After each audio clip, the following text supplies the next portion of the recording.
Hey guys, I'm Rain Younger, and this is another episode of Under the Radar, where we talk all things film and sometimes TV.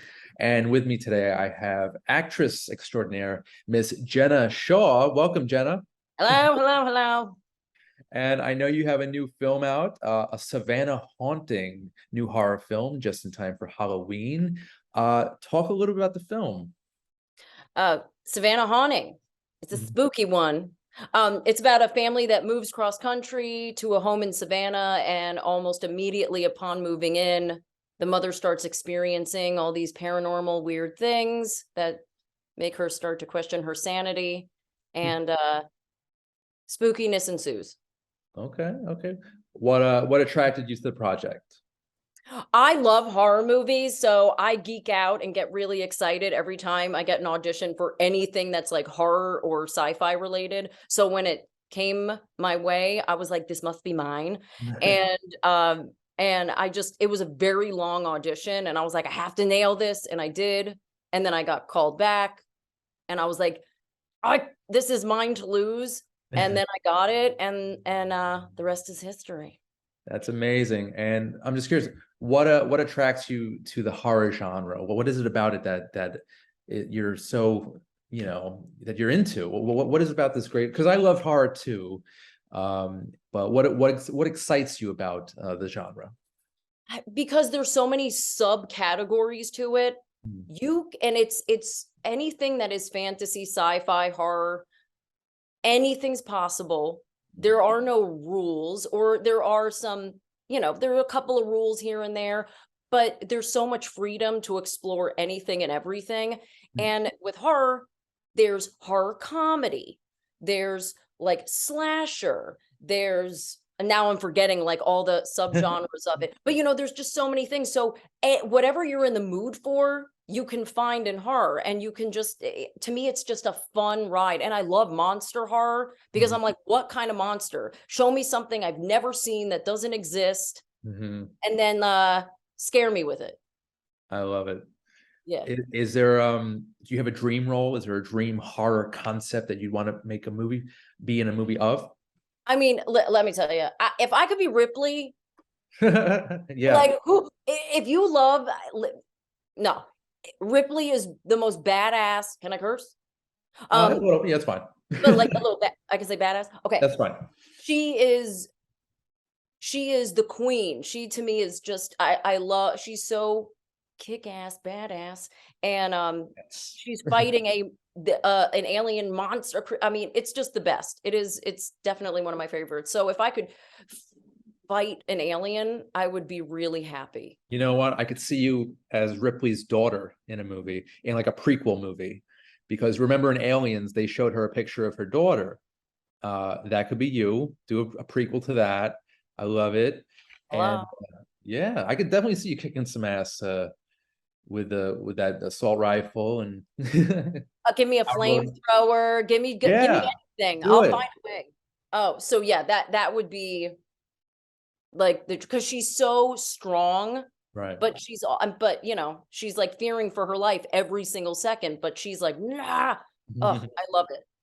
Is that something that attracts you also to any genre, is a strong female character?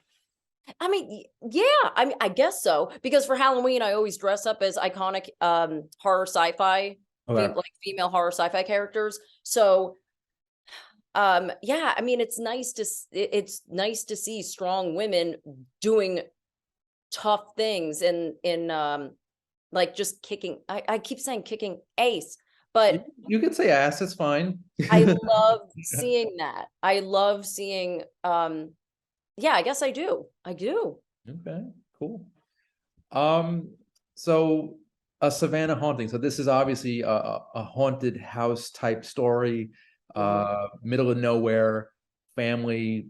Why can't they just call the police? I don't know why. I don't know but yeah, Because it's they just moved there, and they don't right, make waves just yet. And right. it's new. The film, I think the film only takes place over a course of like 13, 14 days. Okay. So it's like you're settling into a new place. The mom's experiencing things in the Got house it. because the kids are at school, and she's she's trying to be rational and logical about all the things that are happening, and she doesn't want to make waves. You know, you don't want to be the new people in town that complain about everything or say, I have a problem. Yeah, So I think she's doing that for her family, keeping it cool. that's cool. All right, I get that. That's awesome. What was it like working with this cast? It looks like a really fun group of people. They're awesome. Mhm. We had to shoot during a COVID lockdown, or at least a part of it. We got shut down. We had to wait 6 months to go back into production. We were the first production to go back up in Savannah, Mhm. and we had to live in a bubble. So I was like, if I don't like these people, like this is going to be tough. We love each other. We all keep in touch. We really had a great bonding experience, which you're not guaranteed that ever on a set. Sure. But this is a great group of actors and just great people. So I loved my cast. We had so much fun together, and we were also stuck with each other. So we really got to know each other really well. And we all still text and talk and hang out. So Nice. it was a great experience, like heavily because of that. Was this shot in Savannah? Oh yeah. It was, okay. And I think it's one of the first, if not the first horror film to be shot in Savannah. And which is strange because it's one of the most haunted places in the country. And we shot in the house Huh. that the movie's based on, where all these Mm. things actually took place. That's not creepy at all. Oh no. I was like, really? Really? But Wow. yeah, so like things that happen in the script actually happened in the house. So we were reenacting it in a way, and I was like, hey, I know this happened, ghosts, but you know, I'm not trying to stir anything up. Whenever we would do certain scenes, we'd be like, we're not trying to piss you off or anything. Did any supernatural stuff happen to you or any of the other cast members? Yes. Oh, can we discuss that? Yeah. A couple of other cast members experienced certain things, but I kind of forget what their experiences were. But for me, yeah, there were a couple things that happened.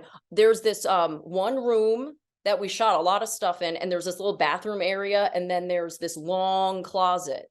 So it's like you have to open a door and step down to go into this closet. And the closet's like 10, 12 feet long. It's just weird. So they kept all the wardrobe in there, but for some reason, all of us were like all the actors gravitated towards that closet. For some reason, we all love to sit and like crunch in together and just hang out all day, which made no sense because there were other chairs and other rooms that we could have sat in, but we all just naturally said, no, no, no, I want to sit in the closet. So that was weird. And Yeah. then one day we had wrapped out shooting the top floor and everything was shooting downstairs. I wasn't in the scene that they were shooting downstairs. So I went to the cozy closet and I was like leaning against the door, sitting on the step with my back to the door. And then there are 3 knocks, dun, dun, dun, and I can feel the door kind of like hitting my back 3 times. And I jump up and I go, oh, hold on, hold on. And I open the door and nobody's there. And I'm like,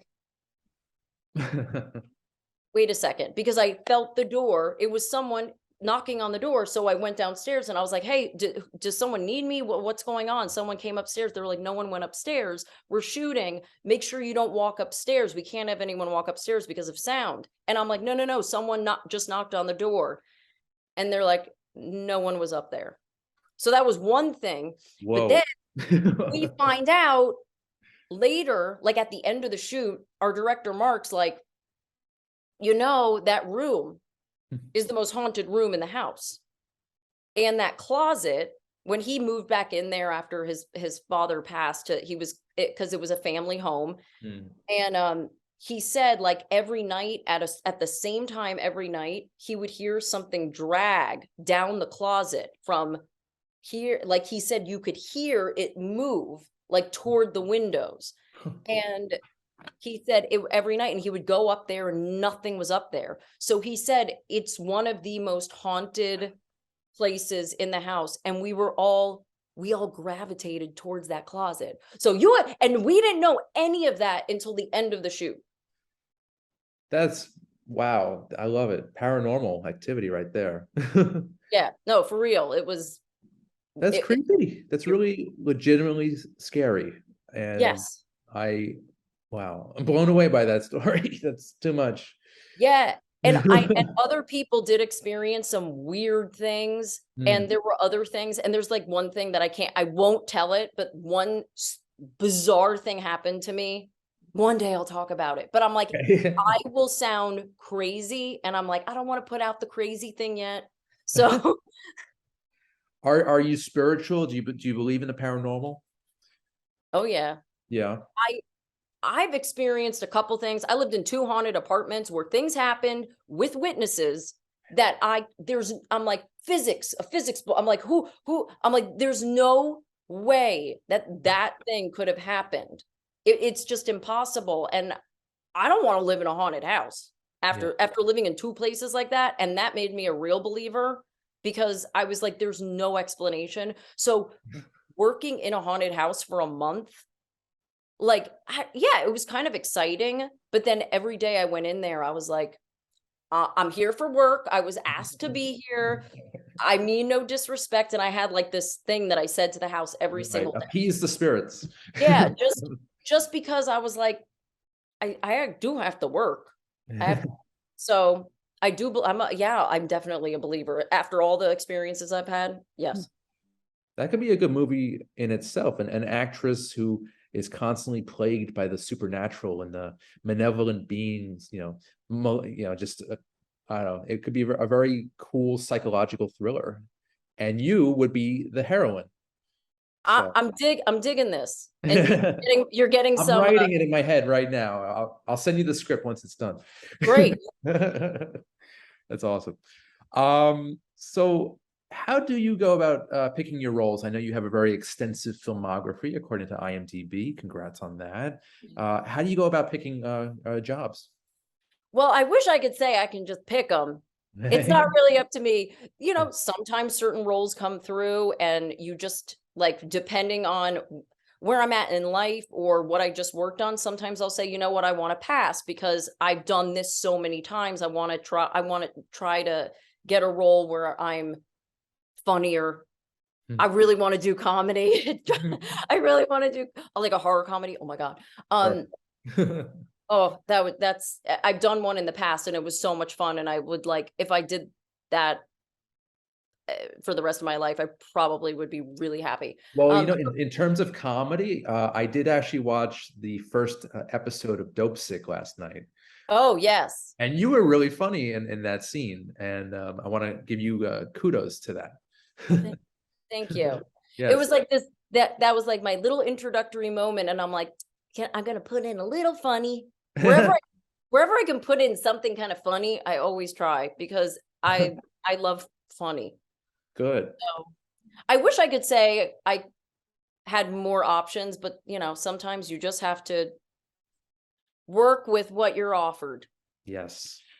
But I love that you have this very specific style, comedy, horror, and science fiction kind of rolled into one.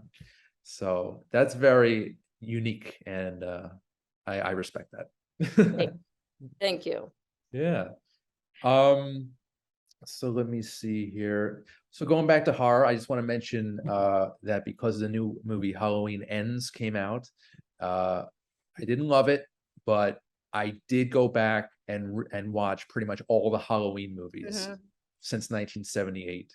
Are you a fan of John Carpenter at all? Absolutely. And I did see Halloween Ends. And Right. yeah, there were some things that were lacking for me, but I was like, you know what? I'm Yeah. honoring the franchise. We got to see this. I'm like, it's the last that we'll see of Jamie Lee Curtis in this Right, for right, right. sure. So I was like, no, I'm doing it for my girl. I'm like, so, I went because I felt like I had to, like, for the Okay. franchise. And of course, I try to rewatch as many horror films as I can throughout the month of October. I Nice. mean, I watch them for breakfast. I'll like get up and I'm like, let's put on Basket Case. And I'm like, all right, cool. Yeah, So but there are some horror movies you just can't watch while you're eating, like The Thing. I Um, can. you can? Yeah, I that can do it. I can't. I don't know. It's a little really much. Yeah, the thing while you're eating cereal and like, or even like chicken or something. the true test. This is how Yeah. I'm like, okay, can I handle this? I make spaghetti. This Oh I've no. never told anyone this. I make spaghetti um with a lot of sauce, and I'll sit and I'm like, can I get through the movie without getting nauseous? Oh God. There's Would a couple things that I'm like, I got, and I yeah. can't handle it. What's one of those movies that does that to you? Oh my gosh, I cannot remember the name of it. Ku Kuzo? Cujo, the dog? No, no, Oh, not Cujo. Kuzo. Who I don't know. I don't know. I have to like, I'm like, seriously, I don't know why I have a brain fart with this movie. I think it's called Kuzo. Wait, I'm looking. Yeah. Yes, Kuso. How do you spell that? Kuso. Kuso. I almost threw, I did the spaghetti test on it. I made it like 6 minutes and I was like almost dry heaving. Oh God. Yeah, this looks like a weird one. Definite. I, I like that stuff, Okay. but I like all of it. Like, Yeah.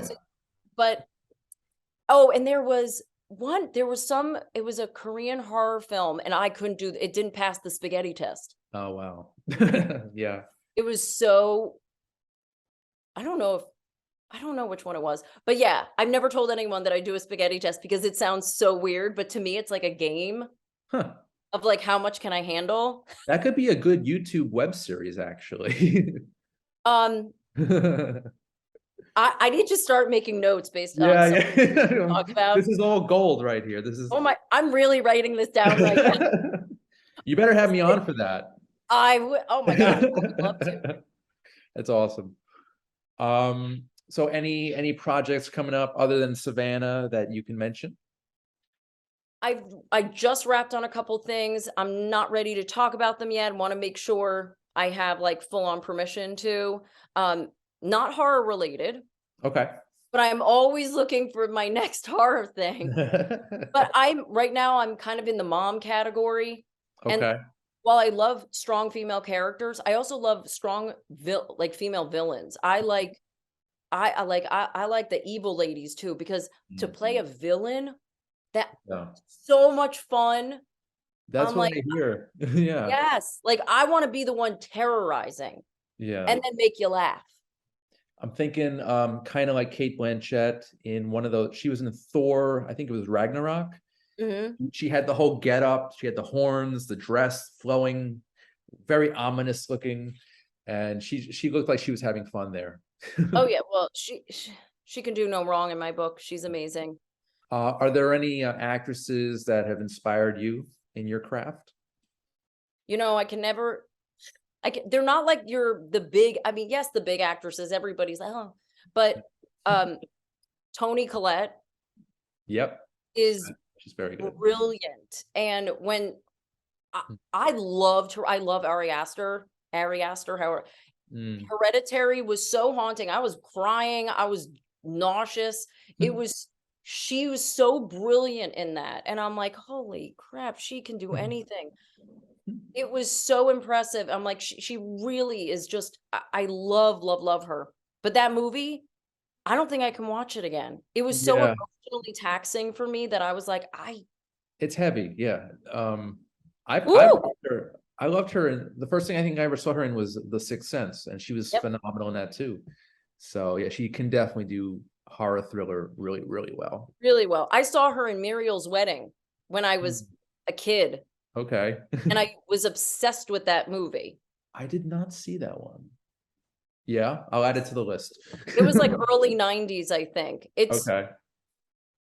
I Nice. like, I know some quotes. I was about to do it, but there's no point. But because you didn't see it. But it's that's a great movie. Mhm. So good. But yeah, and I love The Witch. Mhm. So Oh, you're a real horror buff. That's yeah. awesome. Oh no, I watch I wake up and watch movies, horror movies. I fall asleep watching horror movies. I mean, it's a real thing. It's a Yeah. condition. Are you into the slasher film, like the quintessential 80s big guy with a mask and a machete? Are you into that? Yeah, Or yeah. yeah. But you I don't I don't like the torture porn no, things. no, me neither. That's I just so gratuitous and lazy, and it's just really it's obnoxious. I can't believe they made like what 8 saws. The first one was great. I like the first one. Right, because it was more psychological back then, but then they Yeah, kind of just devolved into this like really gruesome imagery, which is just such a yeah. I hate I it. definitely Um, watched a few of them though. I mean, right. it's not that I won't, it's just if if I had a choice, I would say, okay, what else is out there? What else can I watch? I was just rewatching Suspiria, the original the other day. Um, I watched the new Hellraiser for breakfast and for dinner. I'm not like I woke up like at 6, watched the new Hellraiser, and then at Right. night falling asleep, I rewatched the original. So I was like, I had a hell of a day. And Are you yeah, into the Evil Dead, Sam yeah, Raimi? yes, yes, yes. Nice. And I don't know how to categorize it because it's in its own category. Meet the Feebles. Okay. I'm gonna add that to the list too. It is one of Meet the the Feebles. greatest movies. I watch it once or twice a year because you just it's Peter Jackson Okay. and it's puppets doing real weird things, but it's so good. Weird. Okay. Yeah, he's responsible for one of the goriest movies ever made, Dead Alive. I love it. Yeah. Yeah, 92, I want to say 93. Yeah. I don't remember. I that's when I started watching all my horror movies. I'd go into the video store and be like, Yes. Yes. That was my favorite section of the video store was the horror, the "Me VHS. too." Yes. I don't know why, but like most of the horror movies of that time, late 80s, early 90s, the artwork on the VHF was so like it I was just drawn to it Ron, yes. instinctually. I had Yeah. that was where I lived. I needed that area. Me Um, too. you know, I think the first horror movie I rented, my mom rented, this was 92, so I guess I was about 7, and it was Sleepwalkers, Stephen Yep. King. Yep. Awesome. I think that was a good introduction to the genre. But yeah, I love it. I love horror. Yeah, to this day, I mean, science fiction and horror, my favorite genres. Me Uh, too. were you at New York Comic Con a couple weeks back? No. Ah, have you been? Are you a fan of the cons? Yes, I've been to the San Diego Comic-Con a bunch of times, Cool. and but since I moved out of LA, I haven't been back because Okay. it's a big trip to make, but I love it. It's so much fun. Oh my gosh. It's like it's sensory overload. Like you need a vacation after being there even for 48 hours. You're like, who am I? You're like, I can't see It's straight. yeah, it's a lot. I haven't been to San Diego yet, but I have done New York Comic Con pretty much every year since 2010. Oh my And gosh. even that's overwhelming. I can't even imagine San Diego because San Diego, they take over like an entire city. Yeah, it's It's amazing. that's awesome. Have That's you been to definitely my bucket. Dragon Con? Dragon Con, I think I did once. Yeah, yeah. I've I done the haven't. most recent. So I did WinterCon, which was amazing. Met the cast of Aliens, the Colonial Marines. Yep, that was amazing. Oh, And also, I don't know if you've been to New Jersey Horror Con. no, and I'm from Jersey, so but It's amazing. no. It's in Atlantic City, and they have a lot of great guests. I could see you signing autographs there some year. So I gotta make this happen. yes, you do, and it's a lot of fun, a lot of talent there at that con. But yeah, I'm a big con goer. That's like my world, home away from home, basically. Yeah, gotta do it. I gotta get back on that Yeah, because it's been a while. It's been a few years, which I guess makes sense. But yeah, they're fun. yeah, So they're much great. fun. It's your inner child, it just comes out. Oh, yeah. But I'm always impressed with how what people show up in. I'm like, oh, what vehicle did you take to get here? Because their outfits are so big, their costumes are so elaborate. I'm like, did you fly in? Like, I don't know. I guess they bring luggage with them and they kind of like assemble it there. I'm assuming. Which is so impressive. The commitment to have Yeah. that happen. It's so impressive. I love it. Are you into costumes at all for not just cons but Halloween? Yeah. Yeah. Good. What are Always some iconic costumes? female horror and sci-fi characters. Perfect. I could, yeah. You have long hair like Jamie Lee Curtis in Halloween, but I think you could pull off an Ellen Ripley for sure. Because I know I've done Ripley. you have Oh, done Ripley. of course. I And know. I've done Ripley. It was good. I mean, I could sometimes I bring him back. My Carrie has won Halloween Mm. contests because I have the whole dress, I have the bouquet, I have a wig, and what I do is in the bouquet, I have vials of like big vials of blood. So Okay. I go in the tub, pour blood all over me, Oh my God. walk around and go, "Will you dance with me?" And then when I start drying, I take the vials out of the bouquet, open it up, and pour fresh blood on me. So all night I constantly dripping. Oh my God. That Commit. is intense. That's messy. Oh, it's a disaster. It looks like that murder happened in my house for about 2 weeks. Well, I'm sure the kids love that. Well, all righty. Well, Jenna, I want to thank you so much for your time today. This was amazing. And Thanks. yeah, and the film is A Savannah Haunting, now out in theaters and on digital from Vertical Entertainment. So everyone watching right now, check out that film. It looks amazing. And Jenna, you're always welcome on the show. Thank you so much for taking the time. Thank you so much. Get your Thank you. Halloween on. Get scared. Yes, happy Halloween to you and everybody. Under the Radar is brought to you by Magnitude Jewelry. Add a 2 to match your attitude. Patent pending interchange genuine gemstone and crystal EMF protection jewelry. For more information, please visit magnitudejewelry.com/gemgirl or call 718-268-6634.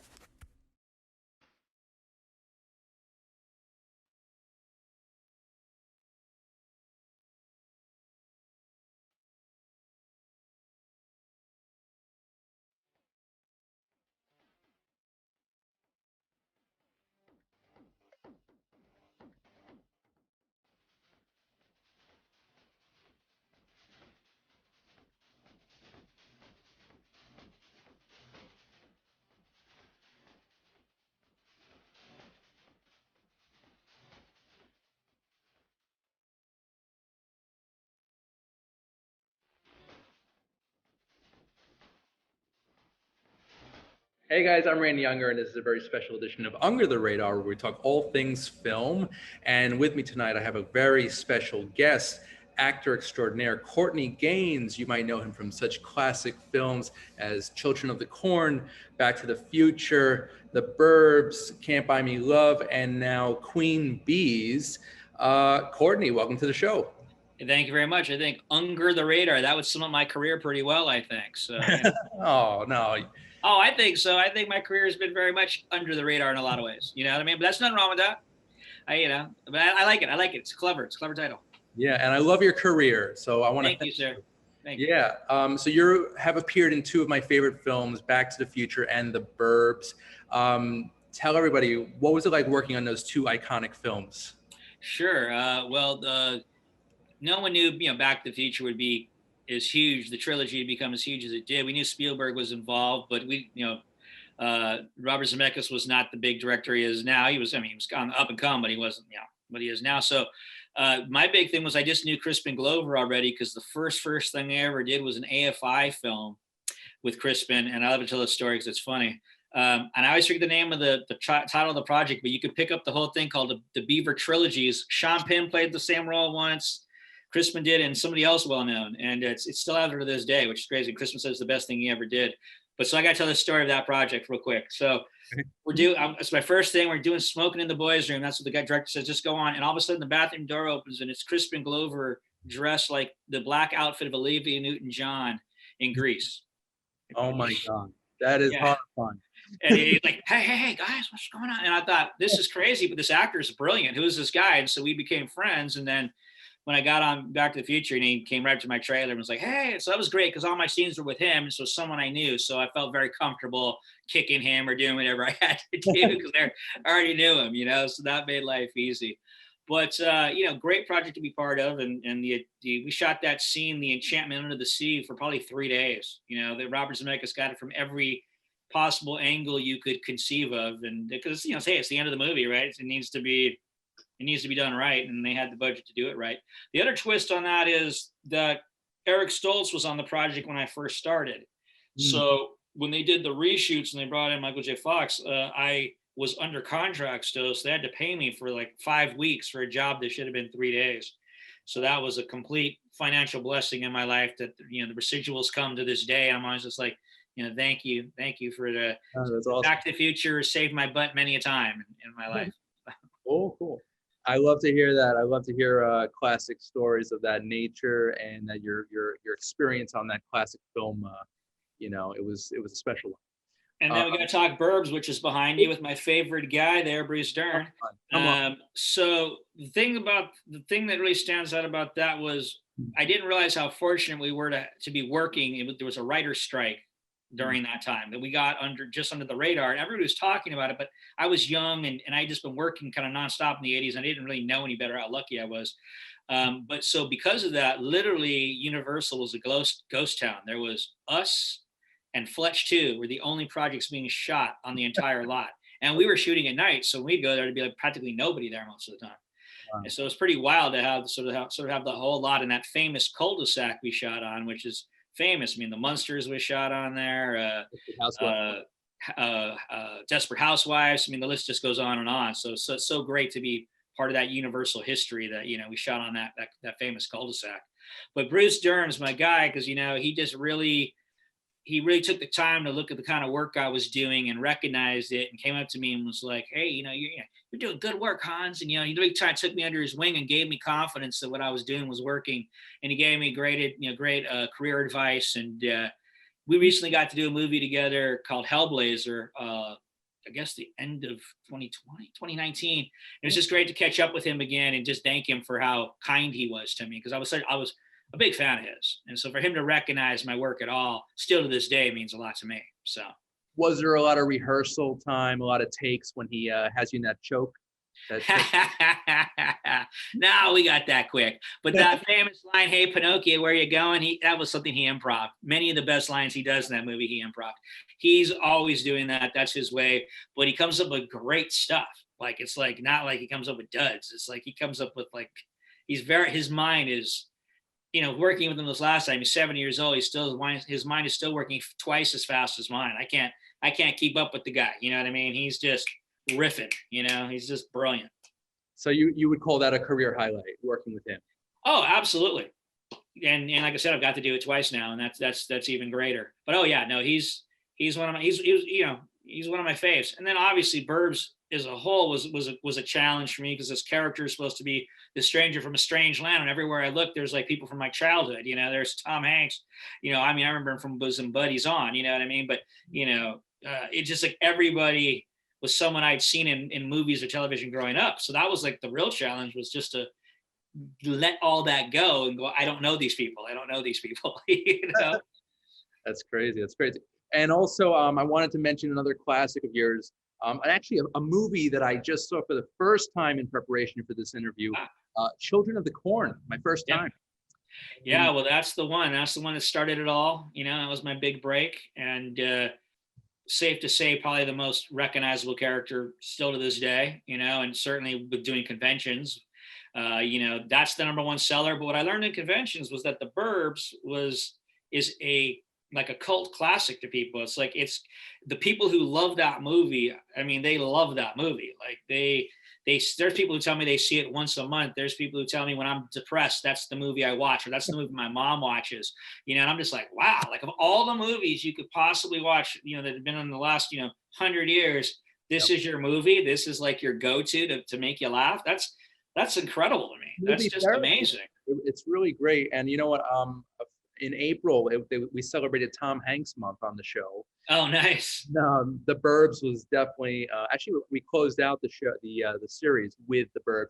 Oh, that's fantastic. A live commentary for the Burbs. And, oh, that's fantastic. Well, and all I can say about Tom Hanks is he's the most down to earth A-list actor that I've ever met. I mean, he really is. He's just as Americana and down to earth.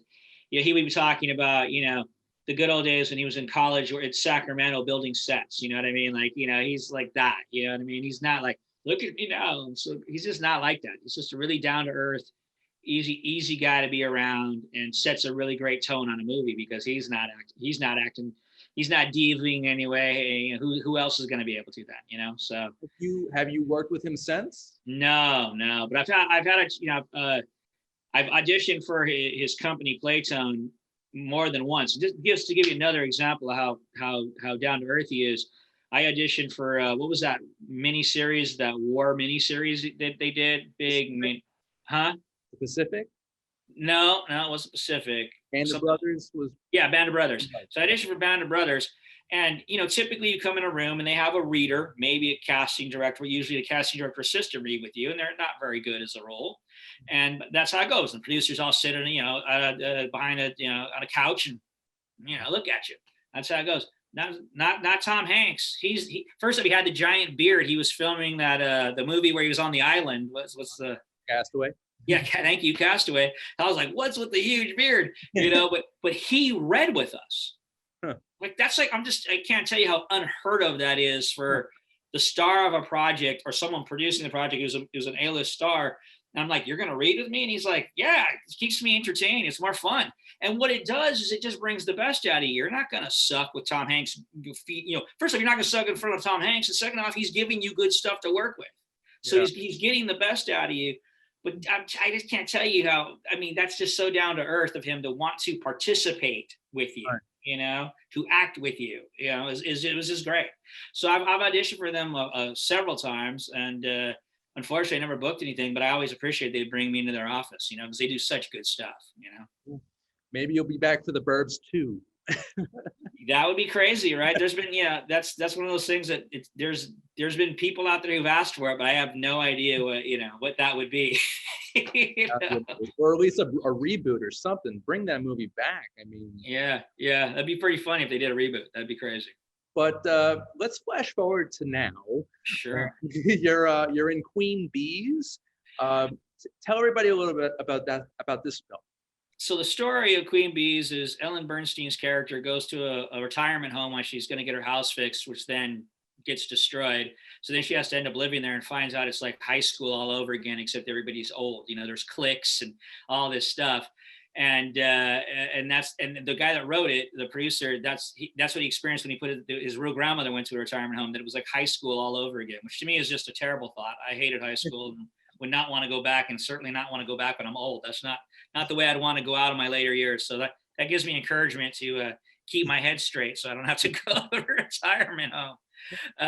But I just have a cameo in it where I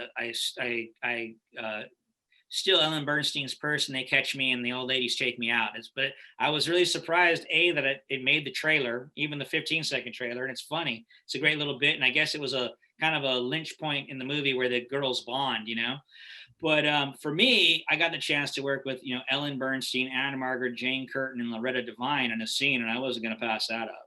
So that was the first half of the day, I just got to watch them work because my character was basically just watching them in this diner. And it was just great to watch all four of them work in the different styles and different techniques they have. I'm a actor geek. I love different, styles and techniques and how people work. Like Ellen Bernstein, she's from the Actors Studio in New York. She's method all the way. You could see how she'd prepare a moment before the scene, or how, someone like, Jane Curtin, she just has this comic timing that you can't train, from obviously being the original Saturday Night Live veteran, that she is. It's the comic timing is just, it's just impeccable, so it was just so great to get to watch them all work, Cool. I like that. An actor's geek. That's a great term. Right, well, especially technique and stuff, whether, what method have you studied? I've studied all the methods, and, like if you watch Robert Duvall, like, in Colors, his death scene, if you know anything about Stanford Meisner technique. He has these 3 lines, but he keeps repeating them as he's dying. The repetitions is an actual exercise in Meisner technique. You saw him put one of his training techniques to work in a brilliant way, you know, but I knew what he was doing. I had a sense of what he was doing because I had studied that technique, you know. So I love to watch how different actors get where they got to go, you know. Cool. A student of the craft. I love it. I love it. Yes, sir. Yes, sir. And also Christopher Lloyd is in this film as well. Yes, and so we technically were in movies twice together, but I didn't get to work with him either time. So I've only met him at conventions and things, but we've never had a chance to riff. But I mean, what a comedic genius he is. So great to be in another film with him for sure. And hey, James Caan, right? You know, can't go wrong with James Caan. I mean, you know, The Godfather. And Brian's song to me is still one of the greatest movie of the weeks to ever be on television. I remember as a kid crying watching that movie. So, you know, it's a who's who of classic actors here. Absolutely. So just glad to be just one of the people in that wonderful cast, you know. And now, even though you had a small role, I'm just curious, what were some challenges you faced on that set? None. They were all stone cold pros. And Michael Lembeck, the director, I'd already worked with. Well, I'd worked with him in an acting class. His father, the Harvey Lembeck Comedy Workshop, he was a famous actor from the 50s, 60s, and 70s. He also did this comedy workshop that his daughter Helene and Michael still carry on. So when Michael's not directing, you know, he teaches this. So I worked with him for 2 years before this. So that's when I heard about it. I approached him. He said, "Hey, I got this thing," you know, and I was like, "I'm in anything. Let's do it." So in that way, it was very comfortable. He and I already had shorthand, you know. So it was a good experience all around. Another thing, it was shot in Atlanta in summer and it was hot. That's about all I could say. It was challenging. The heat. Gotcha. All right, good to know. Good, yeah, that definitely is a challenge, especially today. I don't know how it is by you, but pretty hot here in New York. Yeah.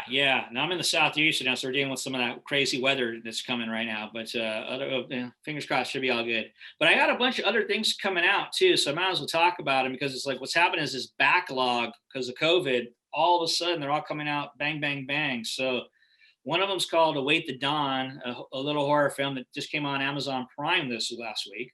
And that's got Dee Wallace and Vernon Wells and myself, and it's worth a look. And then an independent film I did during the pandemic called River that amazingly got picked up and distributed within under a year, which for an independent film, low budget, is just sort of unheard of. So tells you it's got to be decent. And it was beautifully shot by the director, Emily Skye. She also did the DP. She was wonderful using natural light and has a great look to it. And it's like, I call it like a sci-fi thriller because it's not like sci-fi set in space or something. It's about this girl that comes back to her small hometown because her mother mysteriously dies, and then she starts having time losses. And so my character is a family friend, but he's also the local town psychologist who then works with her to help try to figure out what's going on. And it's a cool little project. And so that's coming out July 13th. Okay. And then a movie I did even before Queen Bees called Charming the Hearts of Men, also shot in Atlanta or the surrounding areas, is coming out August 13th. And I'm excited about that because it's a pretty cool project. It's set in the 50s. It's about this woman who's a debutante whose father passes. She comes back home, realizes she has the big house, but the dad's broke and she has to take a job. She takes a job working for my character, Mr. Spratt's Diner. And while she's in the real world now, she realizes sort of as the civil rights is boiling up, and she allows this sit-in in the restaurant that causes a whole upheaval and things go wrong. And this is actually based on a true story. There's actually a photograph of her in this incident, but because she was a debutante and well-connected, she got the governor to add the word women in the civil rights bill.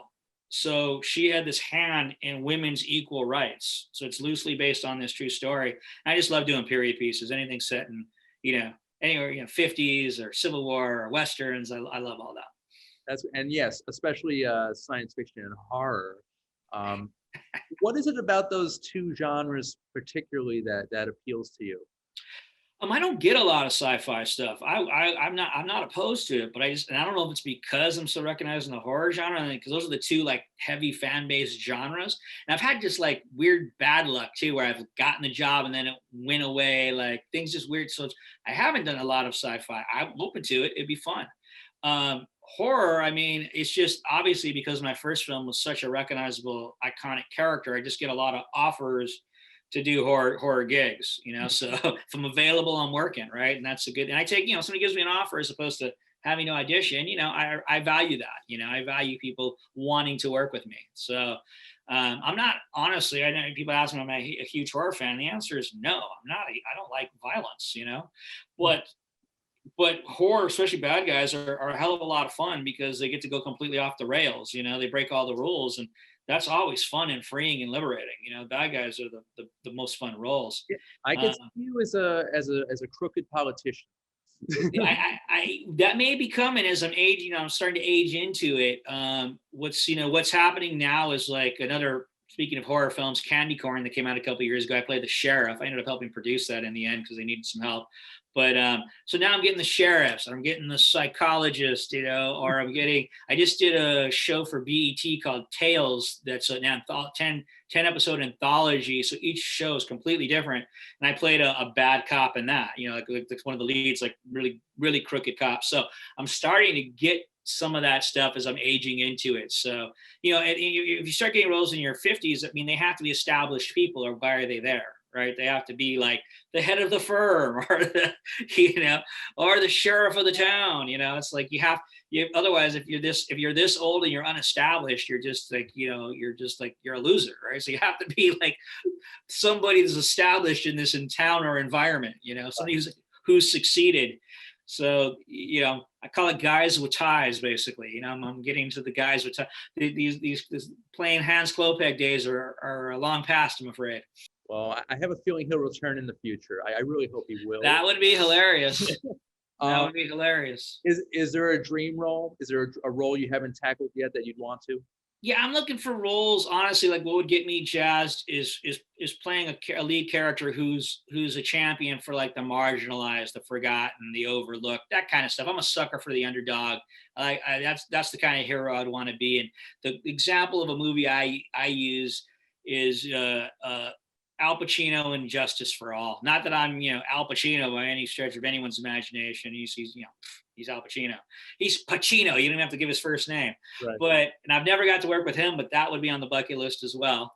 I would love that chance.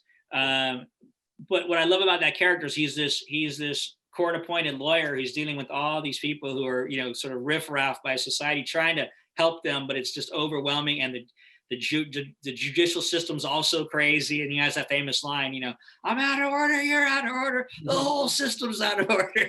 I would love to say something like that one day. Switching gears a little, I know you have a music career going. Yeah. Tell people about that.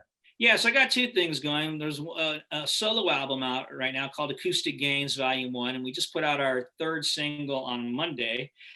Called Let It Ride, and that's a very vintage acoustic sounding blues song. So that's one, and that really kind of came out of COVID. I've been talking about doing a solo record for a while. I've been doing music, as my side gig for a long time. I've been in bands and I've been in projects, but I was like, I'm going to do this solo record. So that's happening now. And we're releasing singles, and I also have a band called Ripple Street, and we've put out 3 singles this year as well. And the last one was called Would You? And I would describe that as a Black Sabbath-esque type song, so heavy rock, so very, very different than this acoustic record, which I love that. I love being able to do different things. And the other 2 songs were one I wrote called The Great Divide, that I just put out right after the whole craziness of the politics we've gone through this last year. Really just to point out my view is making, them trying to, the right and the left trying to say you got to be on this side of the subject, you got to be for your, for the Second Amendment or for gun control. You can't be somewhere in the middle of practicality. You know what I mean? And I think it's hurting this country. So I'm just trying to point that out, that like, you don't have to be all the way on one side or all the way on the other. What we need is common sense solutions that are good for everybody, and then I wrote another one called Slab City about the people who live out in the desert in California that live in this old, abandoned airfield base. It's all cement for miles, and it's like they live by their own rules. So I wrote a song about that too. So you can check these things out on YouTube and stuff like that. But you can check any of our music out on Spotify or Amazon or iTunes or Deezer. You can find us. That's awesome, by the way. Music with a message. I love it. Sometimes, right? Not everything, but that one, after hearing people just go off the rails for a year, that was my response. I wasn't going to get in a Twitter war with somebody or be a troll, but I had something I wanted to say after that. So for me, art is the way I speak, you know? So And speaking of music, I actually wanted to go back to the Burbs a little bit. yeah, Jerry Goldsmith, the late great Jerry Goldsmith, scored that film. yeah. I I don't know, it might be a no, but did you have any interaction with Jerry? No, did not. Like you rarely see the music guys. They're all in the post production. And what's remarkable is how short a time those guys have to do anything. I don't know how they pull it off and do what they do. Because once the movie's cut, they get like this like 2 week window. They've maybe seen something along the way, trying to come up with some themes, and then they just gotta like whip it out, man. They gotta like score this whole movie in like a couple of weeks. I don't know how these guys do it. It's an amazing feat to me. And but where would a movie be without the music? I mean, a score makes a huge difference in a film, huge. And especially the score for the Burbs. It's one of my favorites. So great. Speaking of scores, though, so we're back to Children of the Corn. There's been a reissue of the music for Children of the Corn by a company called 1984. I think it just came out last month. I think that music's really good too. That's that theme you can't forget. Jerry Goldsmith's The Omen in a way. Yes, true. Yeah. True. So, but it's kind of cool if you want to get a vinyl of that. I guess it's out there. So it's still neat that movie's still getting love some way or another. Nice, awesome to know. So I know you have to go, but Yes, how can people see Queen Bees? Queen Bees is still in theaters. If you better get there quick, I think it's like in its third week, and you can certainly get it on VOD, no problem. You right on your TV, it's there to be found. It's on my TV. I can the order on demand. There it is. So that's pretty cool to see the little advertising for it. So yeah, you can get it on VOD as well, and watch it from the comfort of your own home. Sounds good. Well, Courtney, I want to thank you so much for your wonderful career. You're a legend to me. And well, thank you, sir. I really appreciate that. I want you to keep on going. I want you to play those crooked politicians and sheriffs. When I get my first crooked politician, I'll think of you, my friend. Sounds good, man. You've talked it into existence. There it is. It's gonna happen, man. All right. Well, guys, I want to thank you so much for watching and listening tonight. I'm Randy Unger. This has been Under the Radar, and we'll see you next time. Take care.